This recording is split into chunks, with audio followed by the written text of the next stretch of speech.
All right.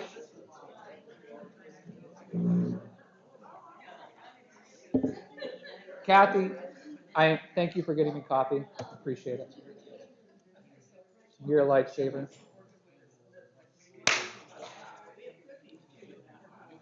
Okay. Coffee will keep me going for now. All right. All right, I'm here. How's everybody doing? Good. Good. Me too. Me too. Um, yeah. So one thing I wanted to mention, you guys, are here.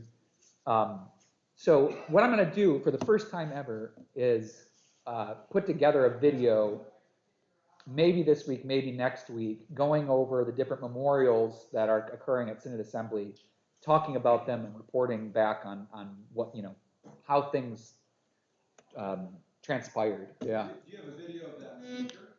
Susan A. I don't know if they recorded That would it. be worthwhile.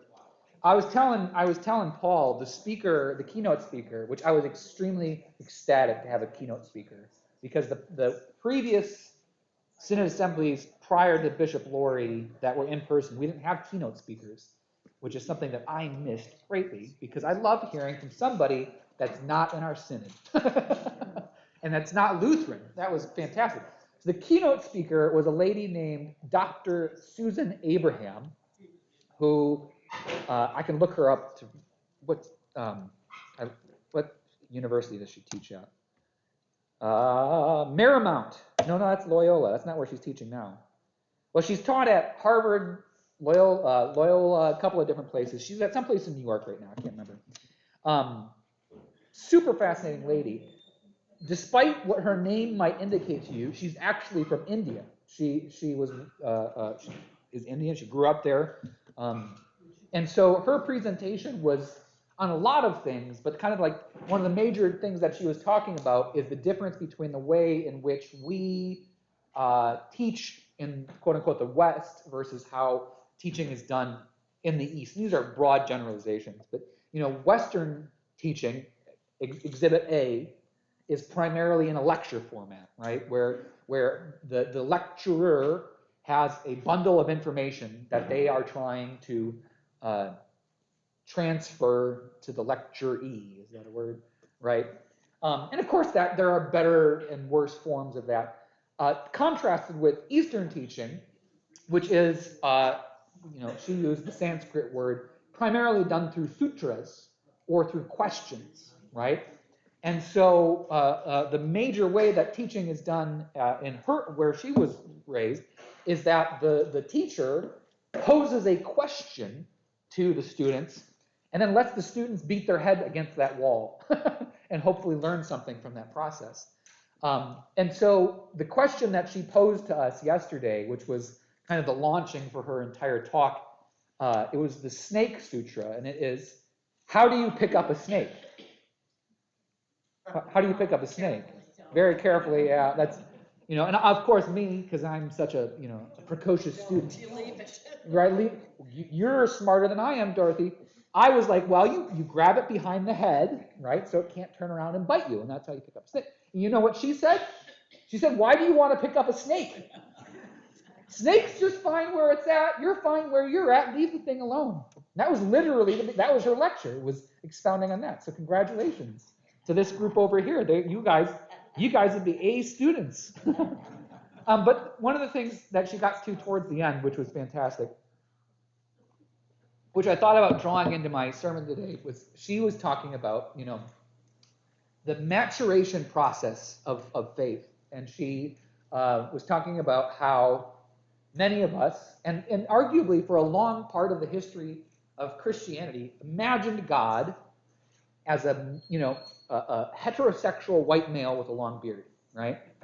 And how long has that been the image of Christianity? She said, and that's okay, right? That's, when you were in Sunday school, that was a perfectly fine image of God. And she's like, but you need to grow up. and so she was talking about how, from an Eastern perspective, asking questions is a much, for her, a much more accessible way to begin to expand your understanding of who God is. But then she also had, this piece which I really vibe with, which was, she said, if I get to heaven and I find out that the kitten that I loved as a child isn't there, I'm turning around and leaving. I was like, amen, sister. Anyways, if the video exists, I will forward that on, because it was a fantastic talk, and she is hilarious. She was a riot to listen to. Yeah. But anyways, so what I'll do is I'll put together a video of all the memorials. No, not memorials. Resolutions. Thank you, Sherilyn. There were 6 of them, and they spanned everything from tackling racism within the synod to climate change, to the one that got the most debate while I was there yesterday was the synod has voted to change synod assembly to in-person once every 3 years. So every 3 years it will be in person. The other 2 years it will be virtual, which makes a lot of sense, because I'll tell you, with $5 a gallon for gas and the cost of hotel rooms right now, our congregation spent about $1,000 per person to send folks to synod assembly this year, right? And so one of the pieces was, let's spread those costs out over 3 years. Let's save on our carbon footprint, as well. And also, let's save the synod a ton of money, because throwing a synod assembly, especially at a place like Sun River Resort, is exorbitant. The amount of money that goes into making that happen is just crazy. So that actually, believe it or not, had a ton of discussion. I was pro every 3 years. I'm an introvert. I love being able to sit in front of my computer, in my pajamas and participate in the synod assembly, and not have to wake up at 6 a.m. to go to the 6:45 breakfast. Who organizes this stuff? It's like, good Lord, we're starting at 8? I'm not even out of bed at 8. Okay. I'm out of bed at 8. I get up at 7:30. I know. Elen wakes up at 6:30 every day. Yeah. Her first meeting is at 7 a.m. every morning. Nope. Okay, let's talk Bible. So we have officially, for now, wrapped up with the context of the Gospel of Mark. That doesn't mean we can't go back to it. I mean, so one of the things that we're going to be doing as we go through the Synoptics and then into John is we're going to keep comparing and contrasting, right? So thank you, Gail, for bringing this up, or Gretchen, sorry. You confuse my G words, for bringing up this wonderful parallel from, what was it, 61 years ago? 64 years ago? Just 60 years ago. That she has, because she took a class in which it was required, which is a very good thing to have for anybody. If you ever get a chance to pick up a parallel, go for it. It makes your life a lot easier. I highly encourage it. So we're going to keep comparing and contrasting the different gospel accounts. Not so much today. We'll get into that next week. Today what we're going to do is we're going to spend some time talking about Luke. Something I didn't do super well with Mark, which was maybe just a lack of planning, was talking about Mark as being written by an author, but then also Mark as in who the tradition holds Mark to be, right? Because, and I want to come back to that just briefly, because I didn't do that justice. Because one of the things that I really emphasized in talking about authorship is that, we don't really know who specifically authored these books, right? And we'll never be able to say definitively who the author or authors were, who actually did the writing, right? Who recorded these words down, or who did the compiling of the miracle stories like we had when we talked about Mark. We'll never be able to talk about that. And so, from a scholarly perspective, what scholars will do then is they'll say, well, we don't know, right? They're not gonna attribute it to somebody just based on a guess. That's how, by the way, science works, right? If you don't know the answer to something, you don't make it up. You don't say, well, it's usually been this, and so we'll just say that it's that. No, that's not how this works. So from a scholarly perspective, if you talk to somebody who has their doctorate in New Testament theology, or just New Testament in general, and you ask them, well, who's the author of the Gospel of Mark? They'll say that. They'll say, well, we don't really know. They'll say something like, well, it has been traditionally attributed to this person Mark. However, based on time and when we suspect it was written, and based on these other circumstances, this here's a potential answer, here's a potential, but we don't know. The same is true for literally all four of the Gospels, right? We can't say with any definitive confidence that we know exactly who penned these. And again, one of the primary reasons for that is we don't have an original copy, right?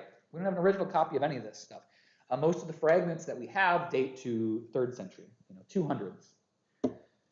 That's not super proximal to the original, right? So even if we did have one that said written by, Mark, was it? Or was that, or did somebody finally just say it was probably written by Mark, and that became the established edition, right? That was that. You get my point. However, that being said, there is absolutely still value in the idea or the tradition of who it was written by, okay? Because, well, for many reasons, okay? For example, with the Gospel of Mark, we talked a little bit about last week about who Mark was, held in the tradition, right? He was kind of this second ring of, he was one of the expansive 70, perhaps. We know that he had relationships with certain of the other disciples, right? And so knowing those things, right, we not only, begin to might have some insight about, who was it, who wrote this, but we also have some insight into how people understood that gospel to function in Christian practice early on, right? Like if they were attributing it to Mark, there were things in that gospel, right? Like they were making connections saying, well, we know who Mark was, right? He died 80 years ago. But Barnabas, knew him, or Barnabas's grandkid is sitting in the back pew. So you understand this. It still has value. It still has importance. I do not want to diminish that value at all, right? It's just that we're kind of talking about two separate things. So it is valuable and it is important to kind of to do that work of talking about who that person is. Now, here's the complication with that as well, is that we know about as much about Mark and Luke and Matthew and John as we know about anybody from that time period, okay? What we have are two things, right? We have biblical accounts and we have extra biblical accounts, okay? So we have stuff that's written in the Bible about these supposed authors, and we have, maybe historical accounts from Josephus or other documents, that, other early Christian documents that talk about, various people. Yeah. Paul. I would ask you to comment on Mark 14, 50 and 51, 51, 52. What do you think of that, Rabbi? Rabbi. Hold on.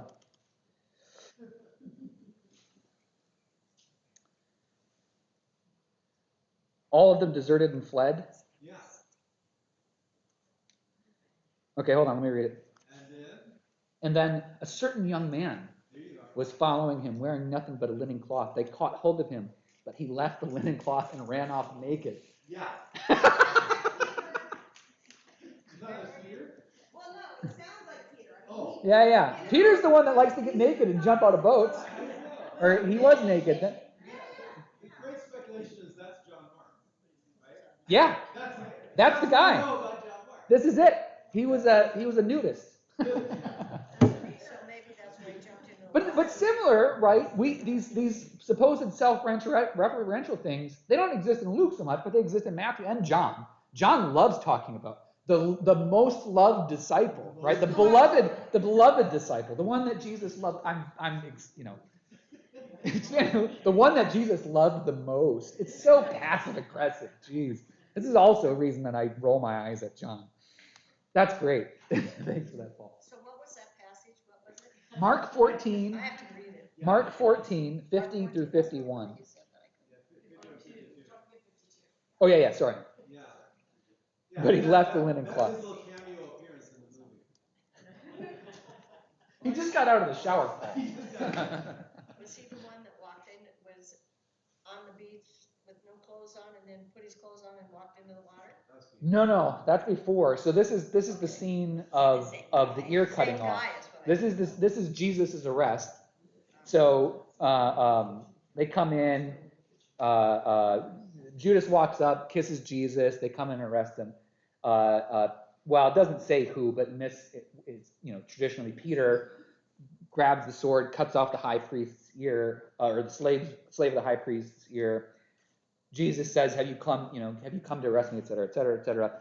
Then, as they're leaving, all of them desert and flee. And then, as they're leaving, the camera pans, and there's this, and it's just this random, it's not a non sequitur. A certain young man who was following Jesus, wearing nothing but a linen cloth, they caught hold of him, but so here's the picture, right? This is a great movie scene, by the way. Here's the dude, in my mind, walks out of the shower wearing a towel, sees these soldiers here, sees all the other disciples, knocking down the door, and the Roman soldiers grab the cloth, and he takes off and runs naked down the street. That's Mark, the gospel author, right there.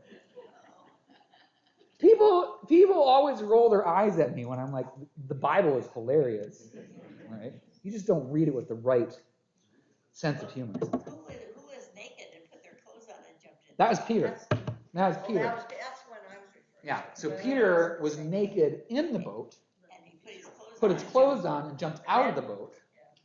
Yeah. It's the other way around. Okay.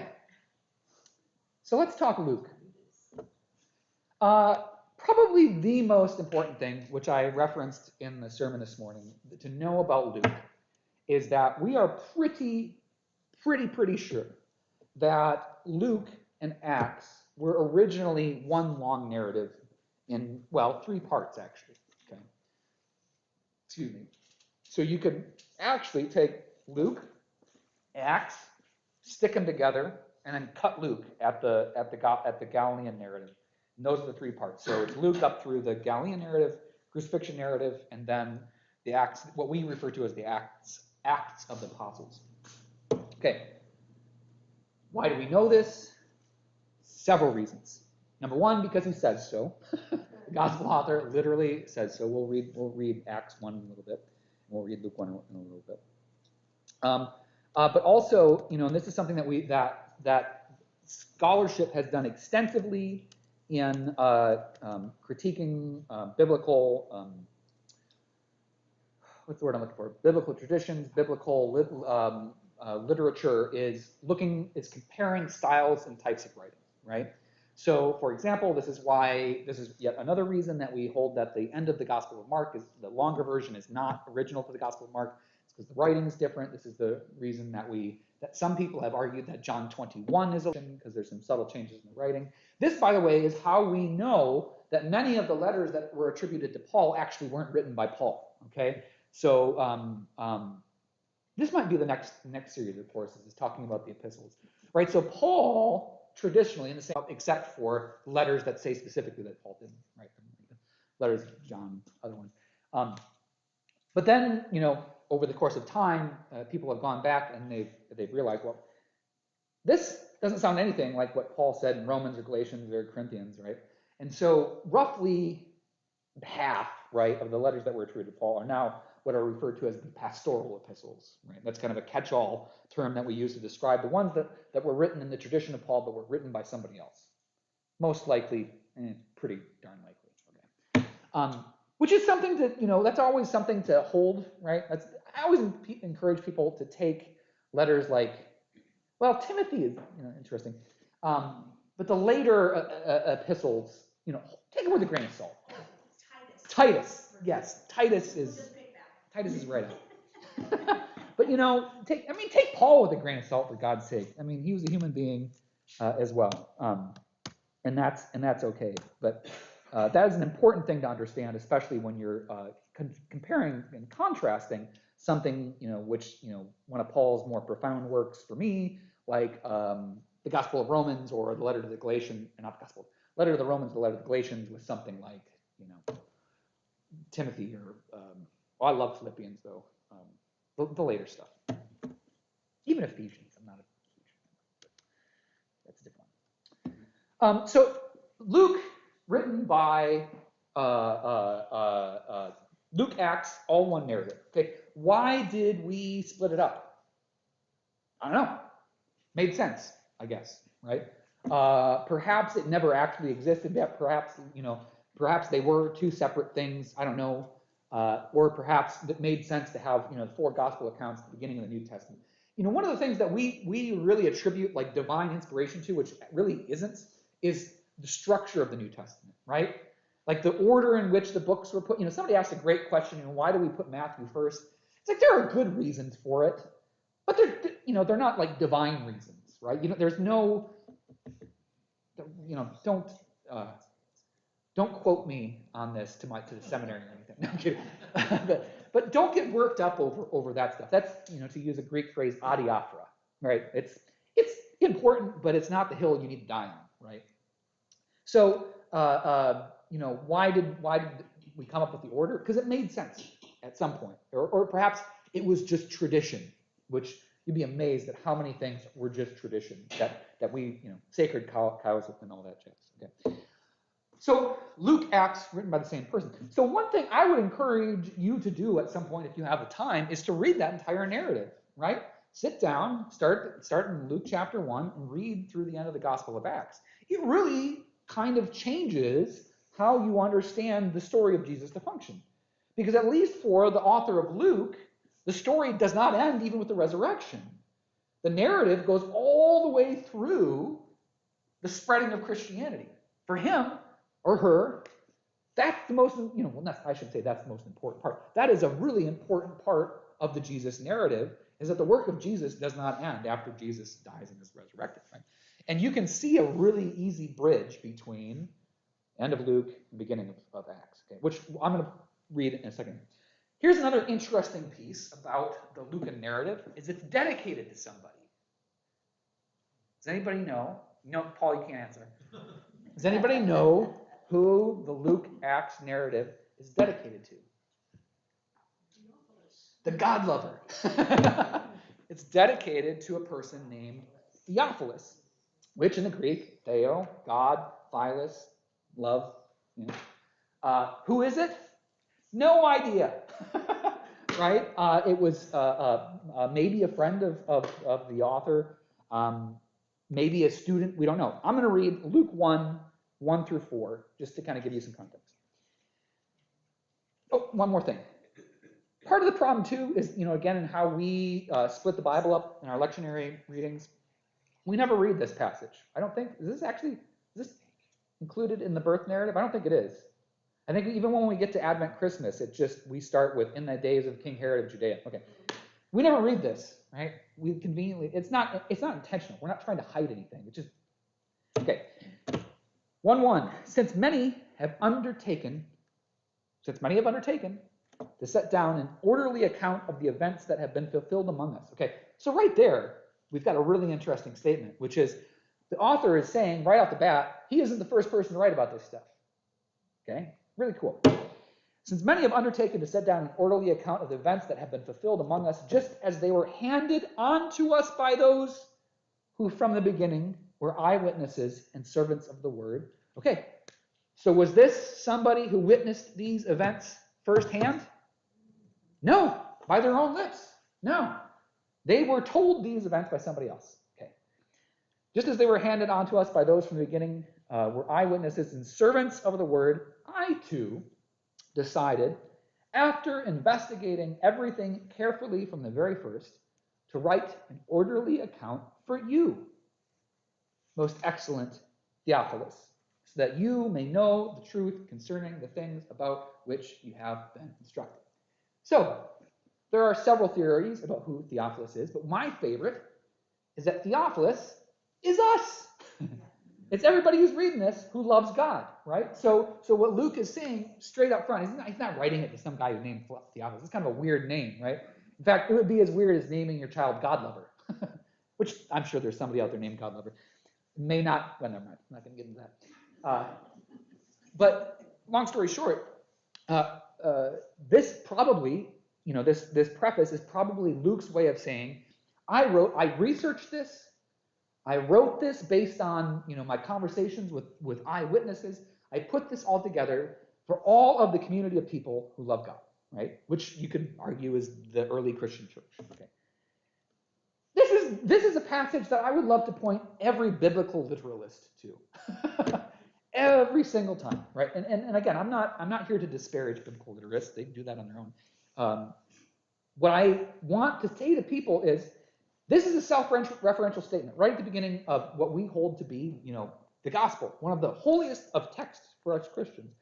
And it puts in context, right, the fact that this is somebody saying right out the bat, these are secondhand narratives that I am compiling for the benefit and the well-being of the community of God, right? And it acknowledges that it may be different than other narratives, right? Can you read that in here? It acknowledges that these words might be different than you've heard them before, but I am putting together what I consider to be not necessarily authoritative, but a well-researched account based on my knowing. That's how we should read the Bible. I mean, I don't know why we get worked up about all this stuff. Well, I do know. Okay, so this is the Gospel of Luke. Okay, let's jump to Acts 1 real quick, which we do read quite a bit, because it is, well, actually, I don't know if we include this either. It is one of our high holy days. I guess we do start with verse 6. We don't do 1 through 5, do we? I don't know. I should go back and look. What's the high holy day that we read number 1 in part 1 of chapter 1 of Acts? Not to be confused with the one that's coming up. It's not Pentecost. It's the Ascension. So Ascension Sunday, we read Acts 1. Okay. In the first book, Theophilus, I wrote about all that Jesus did and taught from the beginning until the day when he was taken up to heaven, after giving instruction through the Holy Spirit to the apostles whom he had chosen.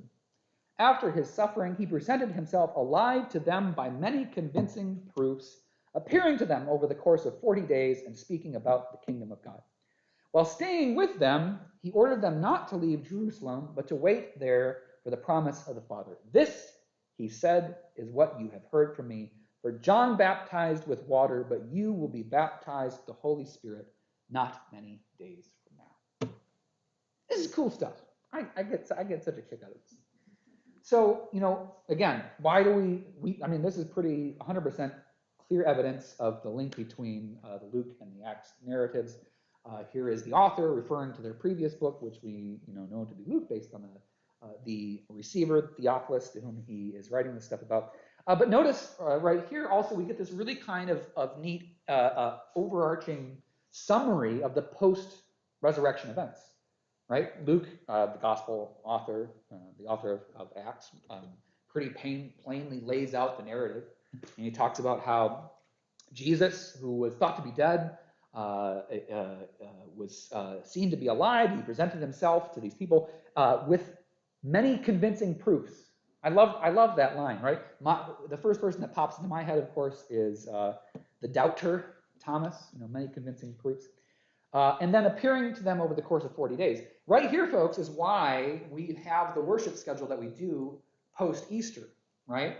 So we hold the Ascension, celebration of Ascension is 40 days after the resurrection, and then 10 days later, in this case, not many days from now, we have Pentecost, the receiving of the Holy Spirit, which appears in Act 2, which we also read every year. Okay, I want to come back to one thing from last week. Was it last? Yeah, it was last week, because this gives me a good opportunity to talk about this. Because I said something at the end which I hope came across okay, but I found myself second guessing myself, and so it's a great opportunity to go back. So one of the things I was talking about at the end, I asked the question, why doesn't Mark include the resurrection narrative? Right? Do you remember talking about this? Which, again, my context of Dr. Susan Abraham arguing that questions are a good way of teaching. Why doesn't Mark include the resurrection narrative? And I said something, and I meant it, but I hope it didn't terrify anybody, which was, is there a chance that the later disciples made it up, right? And again, I'm approaching this from a scientific perspective. Yeah, absolutely there's a chance. All right. And for me personally, as a person of faith who holds these writings to be profound and authoritative in my life, that is the healthy way for me to approach it, right? Because again, if we approach Scripture from the standpoint of we already know what's going on before we read it, we're doing the opposite of what we're supposed to be doing, right? Scripture is always meant to be exegeted. Right? In other words, you read it and you are influenced by it and you take things away from it. It's really bad when you've got your mind made up and then you go in and try to make sure that it fits your narrative. So if we approach something like the Gospel of Mark, for example, and we say, well, we know that he was resurrected and he appeared to the disciples, and we come in to the end of Mark, the shorter ending, where everybody flees from the tomb in terror, we're not experiencing that gospel in the way that we should be, right? There's a reason Mark ends with that narrative. I don't know what it is. I have my ideas, I have my thoughts, right? But if I am reading that gospel in the way that the author intended me to hear it, I should be experiencing that same terror. I should be sitting there going, what would it have been like for me to go to that tomb not knowing the outcome? When we go into it, holding the Gospel of Luke or the Gospel of John or the Gospel of Matthew saying, but he was resurrected, right? That's like taking a movie that's got a great cliffhanger and jumping to the sequel right off the bat. Does anybody else do that? That's me. I hate cliffhangers. I don't. So if there's a series of books that I find and I know there's going to be a trilogy, I refuse to read either of the first two before the third one comes out. I am not going to wait to hear the rest of the story. Right? That's me. Now you have an insight into my psychoses. But the gospel of the author of Mark intended us to have that cliffhanger, right? That was influential to them, and that was important for their faith. So why does So what does that mean then when we read the Gospel of Luke? Right in the words that we have here, both the beginning of Luke and the beginning of Acts, the author is saying that they are heavily, heavily, heavily influenced by the resurrection narrative, right? And so you could argue that you have to read Luke and Matthew and John by extension through that lens, in the same way that I would argue you have to read Mark through the lens of where his gospel ends. Okay? So these are accounts in which, at least for the worshiping community that existed during this time, the resurrection narrative had become core and central to their worshiping practices. Right? And from like an anthropological perspective, this is absolutely fascinating, right? Because it says to us, potentially when Mark's community existed, they were a people for whom the resurrection narrative might have seemed too crazy. Not to them, right? But to everybody else. And keep in mind, this is a community that exists during one of the more turbulent times for Christians in the Roman Empire. We talked about the Jewish-Roman War and all the things that were occurring, and considering that these are basically Jews who have kind of taken a little bit of a different path, they would have been heavily affected by those things that would have affected the author of Mark's gospel.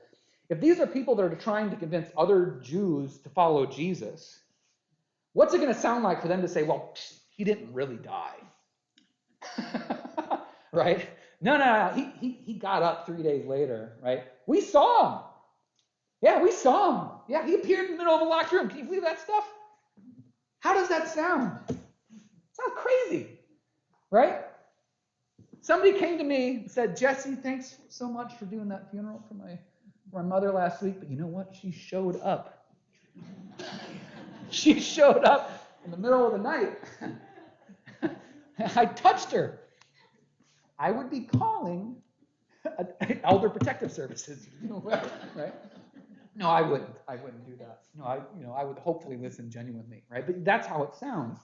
So imagine being Mark's community, right? It may be that it was too risky to spread these narratives. It may be that, you could argue it may be that for the community at that time, it was too much of a tenuous thing, right? To celebrate the resurrection at that point. Paul, Well, yeah, I was just thinking of your sermon this morning based on a trance, based on a dream. We're letting our readers know that this ain't common. Yeah. And I know it's weird, Totally. And something similar may come to you in your imagination as well. Yeah, but great. I'm not going to, in some way, put this down to science. Yeah. Even in the first century. Totally. Yeah. Totally. Yeah. Yeah, and oh, I had a profound thought, but No, they're very self-conscious of the fact that it's fantastic. yeah, and this is the thing that I think is really cool too, is like these are normal people. I mean, quote unquote, right? As normal as any of us are. And it's really hard for us to embody that sometimes because we view them through the lens of the book, right? They're characters from a book that we really appreciate. And so we tend to not treat them as people with lives and personalities and loves and dreams and fears and all that stuff. They're normal people. Normal people are going to have a tough time talking with their neighbor. You know, you're out mowing the lawn. Hey, you know, hey, Matthew, how was last week? Well, you know, the guy I was following for 3 years, he died. You know what? Right? Yeah. Right? I got to touch him. So, you know, again, put yourself in the footsteps. Okay, so getting back to Luke. So here's an important thing. You know, in many ways, you could argue, you know, Mark is not like the others either, right?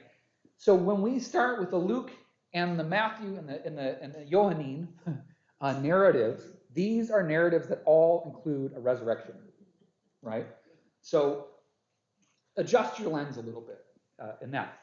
Jim. Since Mark was the first one written, Yeah. in Jewish, and the prophets of the Torah, I mean, they're all written in Greek. okay, but yeah. But is this narrative closer to a prophet than the Jewish, or am I missing something there? As opposed to. Oh, are you saying would these have been considered prophetic works? I'm not sure what I'm saying. As far as the good story with a capital S. Yeah. And not wanting to destroy that by maybe pushing it to the end. I'm not sure. I mean, it's sort of a first-time event. Let me answer. Okay. I am 100% sure I did not completely understand your question. I don't. Let me answer what I am going to project onto the question. One of the things I think is really important for us to understand as well about these people, right? First century Jewish folks, even up through the time of the Gospel of Mark, is that they, quote unquote, read Scripture way differently than we do.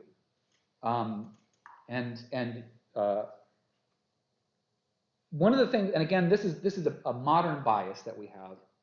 I better not go down this tangent. We'll be here forever. But again, and I've talked about this at great length before, is we struggle with this idea of truth and fact and fiction and the dance of those things. We hate the word myth, even though it's a really great word. And so when we look at something like the Gospel of Mark, again, the thing that gives us anxiety, right, is like, are these things true? And so we take a look at something like the Hebrew Bible, right, which includes a whole bunch of different types of writing. Some which we call histories, some which we call prophecy, and we categorize those, right? We're like, well, that's history, right? So Samuel, accounts of Samuel, accounts of Chronicles, those fit in the Joshua, those are in the history narrative. Then we got this special one, the Pentateuch, right, which is everything from Genesis through Deuteronomy, and that's its own special thing. It's kind of a mix of stuff, right? There's history in there. There's some weird stuff in there too. There's some censuses, censi. No, that's not a word. Censuses, right? There's some genealogy. Okay, so it's hard to categorize that. Then we've got the prophets, and there are a bunch of different flavors of ice cream. We got the major prophets, we got the minor prophets. So we look at it, we categorize it. Okay. I don't know that a first century Jew would operate with that same kind of lens. Okay, one of the things that we can say about modern Judaism is that I can't use that word. Judaism is a broad spectrum, but each of those different sections of writing hold different import, right? You can't really put them in a hierarchy. But if you were to, you would put the Pentateuch kind of like smack dab at the center. That's a Torah, okay? That doesn't devalue the witness of the prophets, the minor prophets as we call them, or the histories or anything like that. But that's the foundation, okay? So to kind of like answer the question that I'm going to pretend that you're asking me, for them to look at the Gospel of Mark, I don't know that they would have said, well, you know, the prophet Mark. That wouldn't have, because I don't know that they would have had that category. The prophets were people, right? The prophet Elijah, the prophet Isaiah, the prophet Jeremiah, they were prophets, okay? This person is not prophesying. They're telling the story of Jesus, who might have been called a prophet, right? And in fact, one of our sister brother religions, Islam, claims Jesus as a prophet, but it would not have been a book of prophecy, I don't think. Paul, what do you think? Well, I often thought of this as the wisdom category, which is, knowledge is one deal, but Sophia is this other whole thing, which is, that speculation that every group of people has to have, and traditionally in the old, what we call the Hebrew Scriptures, the Old Testament, you have that wisdom literature that gives prestige to the court of David, gives prestige to the court of Solomon, gives so that others will come to Israel to get this word, this knowledge, this wisdom. That's an interesting perspective. Yeah, and this seems to me to be a continuation of that. That is, we I have written this so that. Yeah, exactly. It's more explicit in the Gospel of John, obviously. These signs exist John so that. is very much. Yeah. Think of when we think of mythology, we miss the whole thing, because all of this is mythos. It's not logos. I'll kind of summarize this. Okay. Because I think we had a mind link there, and it may not have been explicit.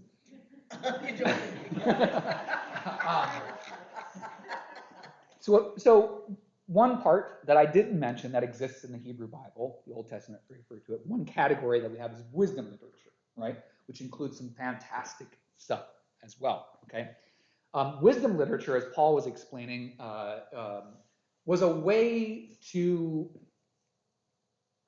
put it simply, announce the wisdom of the reign of the kings, namely Solomon, the Davidic reign, saying, look at this wonderful, powerful book or work of literature that points to the wisdom, the power, and etc. of the kingdom of David. What Paul was saying is that that's an interesting and arguably a great way to consider the Gospels. Because the Gospels, and it's explicit, for example, in the Gospel of John, and even here in Luke, are saying, here's this narrative about Jesus, and what does John say? So that you may come to believe and have faith in Jesus, which is the wisest thing of all. Which is the wisest thing of all. And Jesus is held as a wisdom identity within the tradition as well, too, right? Where this is a different conversation, but wisdom, Sophia in the Greek, right, has the feminine identity. I've read a fantastic book in seminary called She Who Is by Elizabeth Johnson, right? And she makes this great argument that Jesus, we use the masculine language because he was a man, right? But you could argue that Jesus very much carries the feminine, because if Jesus is wisdom, wisdom is Sophia, and Sophia, at least in the Hellenistic tradition. When you get that messed up, go to Mary. Yeah, totally. Yeah, totally, yeah. I mean, the icon of Christ and the icon of the Theophilus. Right next to it. Absolutely. Yeah. Never one conflict. Yeah. So Jim, that's a bit of an extended answer to your question. Good, thanks. Okay. No, I'm good. I'm gauging where I'm at in the clock and what I want to get into next. Okay. So we have talked about Luke Acts narrative. We have talked about kind of the lens that we want to read it to. Let's really briefly just talk historical perspective, okay, as a bit of a precursor to next week's conversation. When was Luke written? maybe. Do you remember this? Maybe 80, maybe 90. This, by the way, is a more recent perspective on Luke. Kind of even when I was brought up, I remember Luke being described as being written around the same time as Mark. When did that change? I don't know that I'm old enough to know that, or I don't know that I know. It changed at some point, okay? And a big reason is because of the Q source theory, knowing that Matthew and Luke pulled heavily from Mark. I mean, we can literally see the overlap of information here, right? So if Matthew and Luke pulled heavily from Mark, Mark had to predate Luke. There are other textual clues as well that we'll get into maybe next week that help us date Luke, but most modern scholars will argue that Luke probably predates Matthew, but not by much. Also, one of the things that changed for me is I remember everybody telling me Matthew was written in the 2nd century. We have since then bumped Matthew up. Matthew was arguably somewhere in the 90s. We'll talk about that when we get to Matthew. But what was the world like when Luke was written?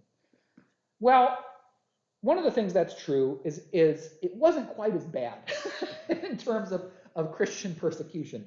After the reign of Nero and all of the fun stuff that brought with it, we get a little bit of a different. That doesn't mean it was amazing, by the way. It was never really amazing for the Christians, even after Constantine did his thing. That's a different story. But it wasn't quite as bad. Okay, we talked about Vespasian, right, and his part in the Jewish Roman wars. But here's really kind of an important thing to think about: is that likely the Gospel of Luke is written after these things happen. Okay, so Mark is definitely written towards the front end of these things.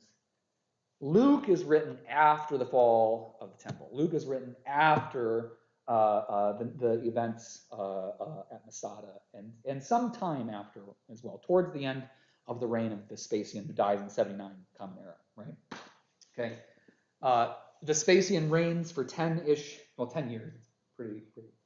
When somebody reigns for 10 years, you've got arguably stability that occurs during that time. This stuff is all important. What I would argue, though, that is most important in understanding Luke is actually Paul. Okay, so Luke, at least in the tradition, knows Paul. Okay, Luke knows Peter as well, potentially. But one of the things that occurs, let me get the dates correct here.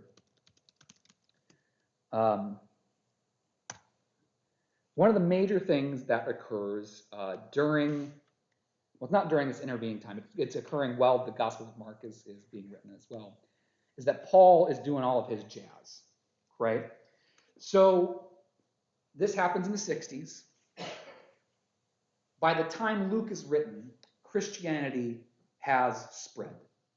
And the way that we can see this is, because we just read about it, is we have lots and lots of stories about how Gentiles now are a part of the picture, okay? This, I would argue, is probably in the top 3 of things that we should hold in hand when reading the Gospel of Luke, is that Gentiles are on the scene. And yet, you could argue the other piece is like, the tradition about Luke being a doctor, therefore healing stories are important. I don't know what my third thing is right now, but this is in the top 3, is that one of the things that Luke is trying to do in his gospel is tell everybody that Gentiles get to be part of the game too, right? Okay. Extremely, extremely important.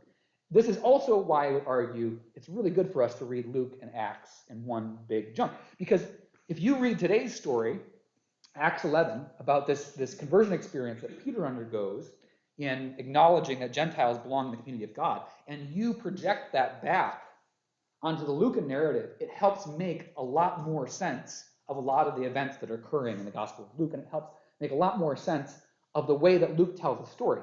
One of the things that we'll look at, next week or maybe the week after, are these stories that we read about in Mark, and they're a little bit different in Luke, right? So the Beatitudes, not in Mark, in Matthew, but the Beatitudes being a great example of profound differences in languages. One of the things that Matthew does is Matthew arguably spiritualizes the Beatitudes, right? Blessed are you who are poor in spirit, and for you shall receive the kingdom of God. Luke, blessed are the poor. End statement. The other thing about Luke's is that Luke has the woes at the end, right? And again, we're not going to get into the detail because I want to save some stuff for weeks to come, but I would invite you to have curiosity about what that might say to us about the setting in which Luke is written. Why is Luke so insistent about including warnings to those who have a lot? Hint, hint, read Acts 2. Acts 2 is this amazing narrative. Once you get past Pentecost, it's this amazing narrative that describes what the early Christian community looked like. Warning, was not capitalism.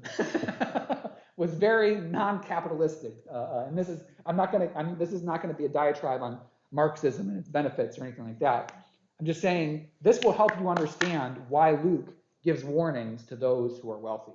Is because if you look at the Acts 2 church, this is one of the things that they struggled with. Right? If we've got poor people on one end and rich people on the other end, and they're all equal under Christ, how do we make that work? And it was a problem. And we see it not only in the Acts narrative, we see this throughout Paul as well, too. You know, some of the more troubling passages, you know, for example, women shall not speak in church and they must wear head coverings. There's a really interesting, I would say, well, teaching or midrash, not really midrash, it's actually kind of a scholarly study of it, which my Pauline teacher talked about, was that potentially what Paul or somebody writing in the tradition of Paul was addressing was hierarchies within the church based on wealthy women. And it had a lot to do with slaves being forced to cut their hair, wealthy women being allowed to grow their hair long, and that being seen as a sign of prestige. And so how do we make sure that when people show up in church, there is no hierarchy, right? Well, you make them cover their heads. Not necessarily a great solution, but it is a solution. Which you should cover your butt. I know, right? This is why I'm growing my hair out long, is to establish my authority. All right. In fact, I'm reading a fiction book.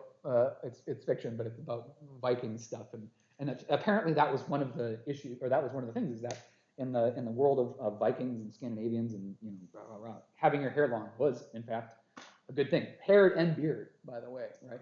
And slaves were forced to shear their hair off, right? So I'm just establishing my power and authority here. About 20 years you can shave it off. In about 20 years, yeah.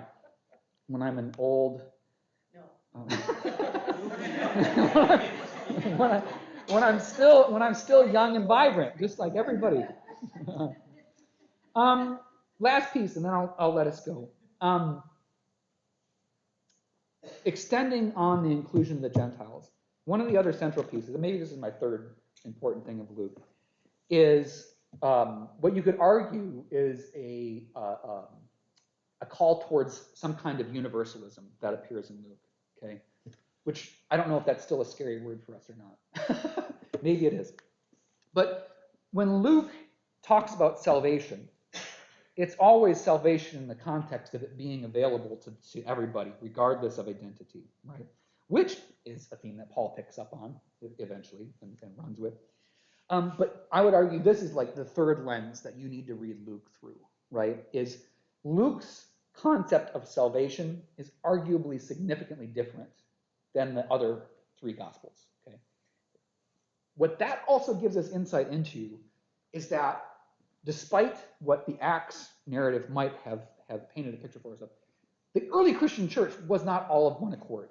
And this, for me, is an important thing, especially in light of the sermon I preached this morning, is that when we talk about unity and working together, right, that doesn't mean that everybody thinks, believes, and acts in the same way, right? That diversity of thought and belief was extremely important, and in fact, was a source of great conflict for that early church, right? Several of Paul's most important letters were written specifically because of this conflict, right?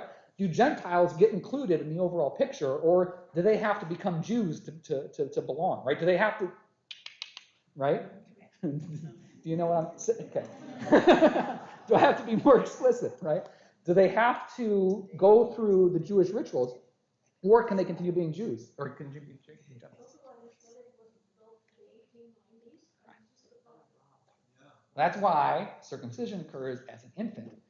This is why no one converted to Judaism as an adult, right? This is why Cornelius may or may not have, been. I'm making light of it, but yes, yeah, local anesthetic, general anesthetic. Yeah. Let's talk about the Civil War for a second, right? No thanks. So I just Yes, go. Push Isaiah in here because I think this is not a new thought, this universal salvation. No. And Isaiah is most explicit about that in the prophetic tradition. And it's just so crucial for us, I think, to see that in contrast to all the ways that we keep making exclusive our bite on God, our take on God. And Jesus is nowhere closer to his forebears than he is for Isaiah. Yeah. And now, we're suffering in this period of time now. Christianity is I think, seriously misconstrued narrative about how you're good enough for God, and with American perfectionism especially, right? Totally. And it's the opposite of that, and that's why I think Luke is such a great corrective. And this piece that you looked at today in 10 and 11 of Acts is just so, it's mind-boggling. It's mind-bogglingly important. I'm not a huge fan of I should put it that way. The Acts narrative in general puts me to sleep a little bit, primarily because of all the different preaching pieces that are in it, especially at the beginning of that. But Acts 9 through 11 are three of the most powerful chapters in our entire scriptural witness, right? The story of Paul's conversion, the story of Philip and the Ethiopian eunuch, the story of Peter. Those are the three chapters every Christian should start with, in my opinion. Should be hand in hand with understand why we're not just Jewish. Yeah, totally. But also to understand that we are Yeah. Jewish. The great both and. Yeah. Okay. For next week, never mind. Don't worry about reading anything for next week. I've got a lot more introduction to do. What we will look at next week is the Beatitudes. I promise you that. I'll say something. Go. Did you happen to hear the Naked Sermon podcast this week? No. Okay. Pastor Jesse Which? does the Naked Sermon podcast on occasion. And that was lady we interviewed. Yes. Sarah and Brandy. Yeah.